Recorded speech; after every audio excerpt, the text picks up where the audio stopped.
Yeah, namaste everyone. Can you please share the PowerPoint? Yeah. So my topic today is the three T's of Dharmic scholarship, and I felt that this would probably make sense after Divyaji and Manognaji presented their topics. So next slide, please. So first, a little bit of you know, uh, little bit of reflection on what this topic means and why it is relevant for the audience here. Uh, See, the main issue that we're talking about is Hinduphobia. And next, please. So, see, there are different ways of dealing with Hinduphobia. So, one way is, say, protest and activism. Like you figure out specific instances of Hinduphobia in different contexts, and you uh, protest against that. You do some specific activities to bring it to the notice of different people. So that is one specific way of tackling Hinduphobia. Next, please. The second way is you move up a little bit at higher level and you try to use policies and politics. So probably if it reaches the right people, some policies might be enacted, like they do for Islamophobia. So you can have specific policies to uh, address specific concerns or specific groups. And if it becomes a part of the political debate, that is even better, uh, provided it's not misused. And that can also have a lot of impact. Next, please. The third way of addressing Hinduphobia is through scholarship, which is the focus today. As part of the intellectual Kshatriya movement, we would like to address the scholarship aspect of Hinduphobia, how to deal with this at a level of academia. Yeah. Next, please. So if you see the topic, uh, the three T's of Dharmic scholarship. So this is the scholarship part that I would like to touch upon today. Yeah. Next. The next term is dharma. Now, see, dharma is a very broad topic. It's a deep topic, and probably it's outside the scope of today's discussion. But just to give a brief idea, we can think of dharma. Okay, first of all, dharma is not the same as religion. I mean, you can read Rajiv ji's old article about this, where he clearly gives a difference between these two terms, and he tells us why we should not use these terms interchangeably. So, having said that, we can think of dharma in terms of three levels. First is we can think of it in terms of the personal level. That what is somebody's swadharma, what they should do, should not do, all these vidhis and sanskars. So that is at one level. Second is we can think of dharma in terms of the civilizational level. And third, we can think in terms of universal level, say universal principles of truth, lie, and good, bad. So it happens at these three levels. So this present discussion is in terms of the civilization level. Next, please. So we have to clearly define the space. So when we're talking about dharmic scholarship, the space is astika dharma. So in the civilizational space, where we talk about civilizations like, say, the Hindu civilization, the Abrahamic civilizations, so we have to clearly define the space, and we are talking about the astika dharma, and we also have something called the nastika dharma. So astika dharma is basically Hinduism, Sanatana dharma. So that refers to that group which accepts the Vedas as the Shabda Praman or the epistemic authority, and Nastika Dharma is essentially Jainism and Buddhism. I mean, if you're being technical, so our focus is narrow. It is on the Sanatana Dharma or the Astika Dharma. Next, please. Yeah. So Dharmic scholarship we have covered, and next, please. And we would like to talk about the three T's of this Dharmic scholarship and how it can be used to counter Hinduphobia. Yeah. Next, please. So the first T is theory. Now, see, I'll just give a very brief background of myself. So I started out, see, I'm a computer engineer and MBA finance. That is how I started out. And I worked in the corporate sector and private equity. And my relationship with theory was distant. I mean, we were working in the field, so we had nothing much to do with theory. And it was around 2014 that I read the book Being Different by Rajiv ji. And that book basically opened my eyes. So for the first time, the world started making sense. A lot of things are happening around the world, vis-a-vis India, US, Europe, and suddenly it started to make sense. And that is when I realized the importance of theory, because that book has a lot of different frameworks, as both Divyaji and Manognaji have mentioned. They have a lot of different frameworks to make sense of the world. So that is why theory is very important. Next, please. So theory actually helps make sense of data. You have a lot of data. Like if we take the case of, say, weather forecasting or something similar, you have daily temperature data or daily temperature pressure, all these different kind of data. So theory is something which helps you make sense of data, and it is also verifiable. I mean, if the theory is verifiable, it's better. You can test the same theory under different conditions in different contexts. Next, please. The next step is, if your theory is really good, you can use it to make predictions. And if your prediction is good enough, you can take actions based on that. So this is just a brief idea of why we're talking about theory. Next, please. So I would like to take two examples of theories which have been developed in our foundation. The first is known as the theory of digestion, which you can find in the book Being Different. Next. The classic example is that of the deer and the tiger. So I'll just briefly talk about this. See, when a deer is alone, it is just a deer and it's happily grazing somewhere, having fun. And suddenly a tiger comes into the scene in the neighborhood somewhere. At that moment, the identity of the deer changes. It is no longer a deer. It becomes a prey, and the tiger is the predator. So if you compare this with, say, Indian civilization or the Hindu civilization, so we were at some point like the deer. But the moment some civilizations came up in our neighborhood, we became the prey and somebody else became the predator. And this theory of tiger and deer applies to uh, when we are studying civilizations. For example, the deer becomes the food of the tiger. And when the tiger consumes the deer no longer exists. The tiger digests it, it becomes stronger. And whatever it doesn't need, it just leaves behind. So that is also how civilizations work.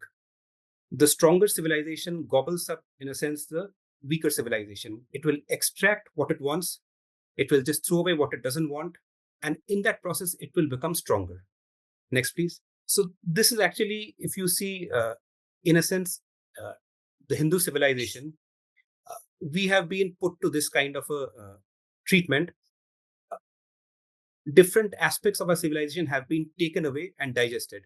So, yoga, for example, uh, from a spiritual practice, it has now become, it became slowly exercise in the middle of the, say, 19th or 20th century, 21st century.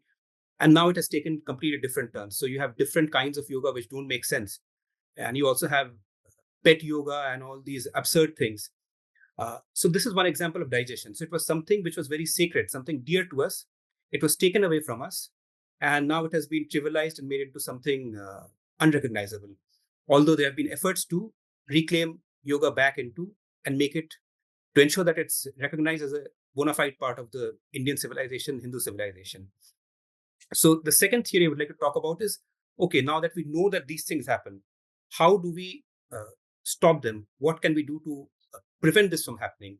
So one theory again, which you'll find in the Indra's Net book, is the theory of poison pills. Now, this term called poison pills is a term which is taken from, from the corporate lingo. That when one company wants to take over another company, uh, the smaller company or the other company, it has certain conditions by which it will try to stop this takeover. So we are trying to apply that same theory to the civilization context. This was developed by Rajiv ji. So next, please. So what the theory of poison pill says, I mean, the term, I mean, itself, it's evident, is that if you can make certain aspects of your culture, indigestible and threatening to the predator, then they will, think twice about consuming you or digesting you. So, for example, one example is, say, the law of karma or rebirth. Now, this is an integral part of Hinduism. I mean, almost all schools of Hindu thought across the board, they accept this premise of karma and rebirth. So, if we say that, okay, you can talk about yoga, but you should also acknowledge the role of karma and rebirth. So that may prevent them from wholesale digesting it and making it part of the Western civilization or something else. So then these phenomena of Christian yoga or Muslim yoga will not come into the fore, because reincarnation, karma, rebirth are not part of either Christianity or Islam. Right. Next, please. So now we come to the second T, and that is terminology. And this is again an area where our foundation has done a lot of work. So we have to be very precise in what we say and in how we use specific terms. So, like I say, I mean, what can be translated can be digested. For example, if we keep on saying that, uh, God and Devata are the same, something like that, then they'll say, okay, if they are the same, why don't you use God all the time? I mean, why do you need to even have this concept of Devata? This is what the stronger civilization will do. They will try to impose their version of the term onto us. Next, please. So that's why we have this concept in literature called untranslatability, which basically tells you that there are certain terms, certain cultural artifacts which cannot be translated from one language to another. And there are various reasons for that. Next, please. Okay, so there are actually two kinds of untranslatability, if you see. One is linguistic and one is cultural. So, linguistic is basically that something is a part of one language. When you try to map it to another language, it doesn't make sense. Like, say, uh, in different dialects in Russia, for example, they have many different names for snow. But when you map it to English, it all comes down to one word called snow or ice. I mean, there are no shades in between. So that is one example of linguistic uh, untranslatability. But we are more concerned about cultural untranslatability. So what makes sense in one culture, when you try to convert that into another culture, it stops making sense. So that is what we would like to deal with. And this book by Rajiv ji and Satyanarayana Das Babaji, Sanskrit non-translatables, it actually builds upon this theory that there are specific terms in Sanskrit. The moment you translate them into English, it loses its potency, it loses its meaning.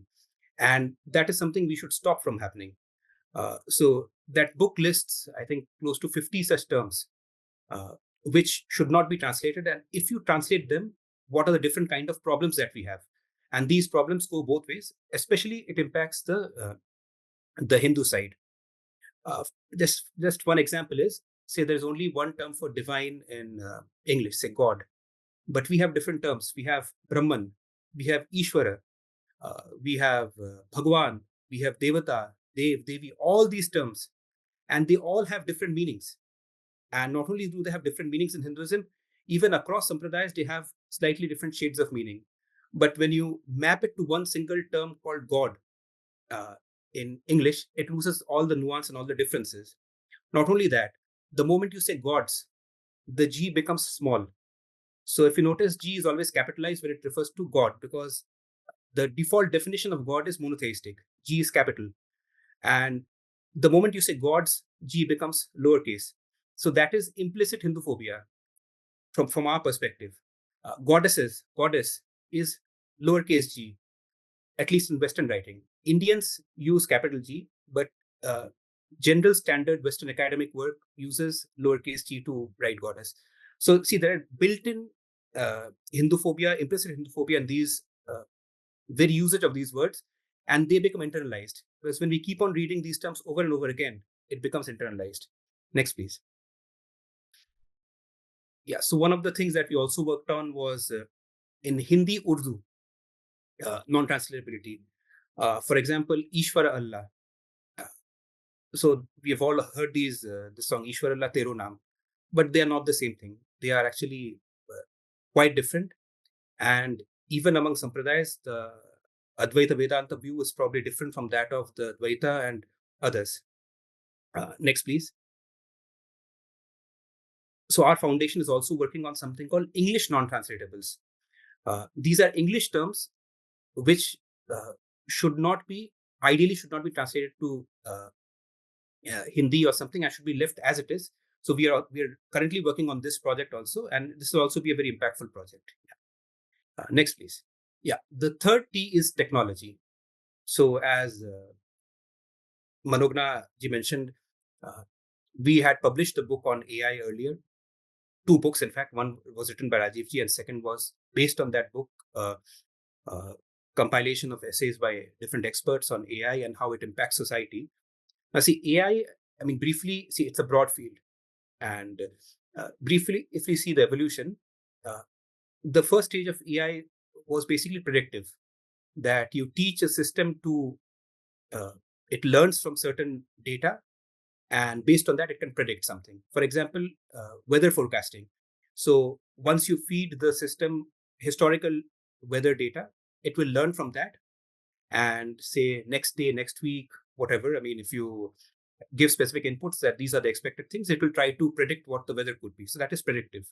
And what we're seeing in the last 1.5, 2 years is generative AI, like say ChatGPT or Bard. So these are AI which not only predict, they can actually create content in a sense, or create a stream of words, or create images based on what it has learned. And this is also one very important way through which Hinduphobia is perpetuated, and through which we have to do something right now to stop it from getting amplified. Next, please. So one of the sub areas which is more important, from at least from a civilization point of view, is the area of ethics. And for ethics, I'm taking the general English usage of the term. Next, please. And I'll be focusing specifically on this thing called biases. Now, we might have heard this term that AI is biased, especially in a Western context. In the US context, we might have heard of these things. Divya and we co-wrote a paper on this, that there have been many instances where AI algorithms in the West later on audits have been found to be biased. So biased against different groups, like say the blacks, or against women, or different other communities.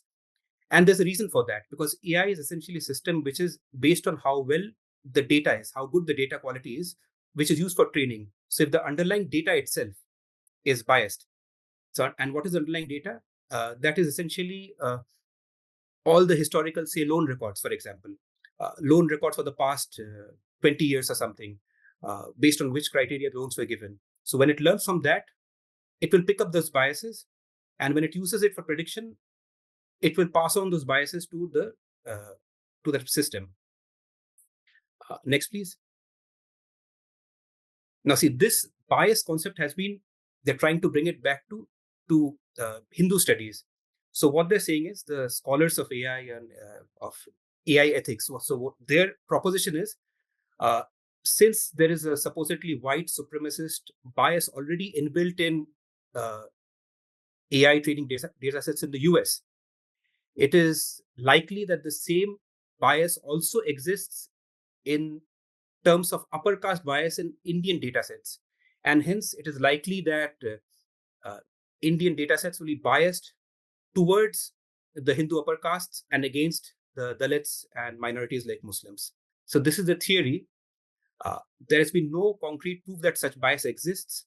There have been no studies which show that such bias exists. But despite this, this theory is gaining a lot of ground, and a lot of people talk about this, that we should stop this bias against different groups, and how white supremacy is in a sense same as upper caste, in so-called upper caste in the Hindu culture. Yeah, next, please. So we've also given one example of how, in fact, the system is rigged against Hinduism and how it can be used. So if you read any online source about Hinduism, say even Wikipedia, and how it depicts Kumbh Mela for that matter, so you will find that it's inherently biased against Hinduism. And when you take such biased Hinduphobic data set and you train an AI based on that, it is expected that the output that you get will also be biased. I mean, because the machine cannot think for itself, it will only generate a stream of words. If the source is biased, the output will be biased. I mean, it's the old computer engineering principle, GIGO, garbage in, garbage out. So that is what will happen. And we have shown that how this Kumbh Mela, there's been systematic attempts to collect data, uh, various kind of data like caste and women and human rights, and they're trying to build a specific narrative. Now, if these are used for training some AI, obviously the output will be biased. Yeah. Next, please. So that's why there's a need for creating a dharmic data set. And again, this can happen only if we have proper theories which are grounded in the Hindu tradition. So once we have a large number of papers, large number of data, which is in a sense pro-Hindu, so then you can start building a dharmic data set, and then you can use this to generate an AI which will be pro-dharmic or pro-Hindu, and that is the need of the hour. So, and a lot of people are working on that, but there's a systematic need, and there's a need that this happens quickly and in a large scale to see results, because we have to catch up with the camp which is already much ahead of us, much ahead of us. We need to catch up and we need to beat them. So this needs to be done on an urgent basis. Next, please. Yeah, yeah. So that was it basically. So these are the references. You can read these books, read these papers. Yeah. And thank you very much for giving me this opportunity to speak today. Thank you so much, Subhodeep. Thanks for that great presentation. Let's give a round of applause again.